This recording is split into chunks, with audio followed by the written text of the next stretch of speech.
भोंदू असणारा हा अशोक खरात याच्या अफाट मालमत्तेची धक्कादायक यादी समोर आलेली आहे। नाशिक आणि अहिल्यानगर जिल्ह्यात खरातनं स्वतःसह पत्नी, मुलगी आणि नातेवाईकांच्या नावावर 51 भूखंड असल्याचं आता समोर आलेलं आहे। या सर्व मालमत्तेची किंमत सुमारे 500 कोटींच्या घरात आहे। आता SIT या सर्व बेनामी संपत्तीची कसून तपासणी करणार आहे।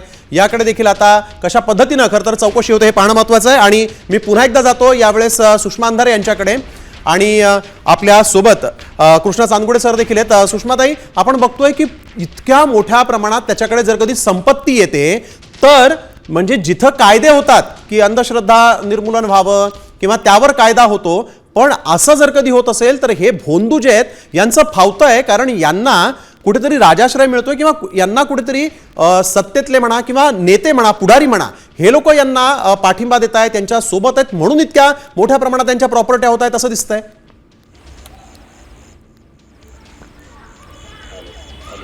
खरं तर महाराष्ट्र सरकारने अंधश्रद्धा निर्मूलनाचा कायदा केला, पण दुर्दैवाने या कायद्याचं उल्लंघन लोकप्रतिनिधीच करताना दिसतात, हे जास्त वाईट आहे। ज्या पद्धतीने अत्यंत धक्कादायक आणि थरारक किस्से गोष्टी आत्ता समोर येत आहेत आणि विशेष म्हणजे मंत्रिमंडळातले सुद्धा कदाचित 25-30% लोक या खराचे कसे भक्त होते आणि त्याचे लाभार्थी होते हे सुद्धा समोर दिसतंय। हे सगळं गंभीर आहे, भयंकर आहे।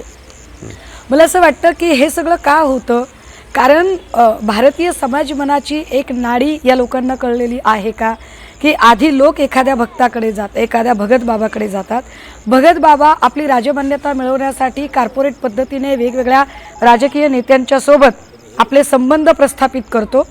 मोठे नेते जात आहेत म्हटल्यावर ती प्रातिनिधिकता बघून लोक त्या भगतकडे जातात आणि लोकांचा जास्त लोंढा वाढतोय म्हटल्यावर येणाऱ्या भक्तांना मतदार म्हणून इनकेश करण्यासाठी पुन्हा अजून जास्त संख्येने नेते तिथे जातात।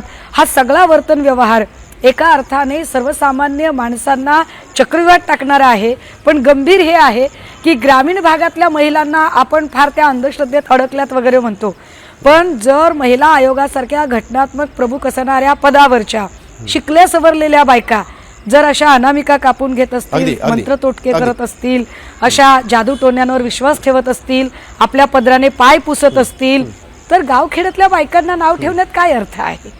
उलट त्या बायकांना आपण दिशा द्यायची असते, दिशा भरकटवायची नसते।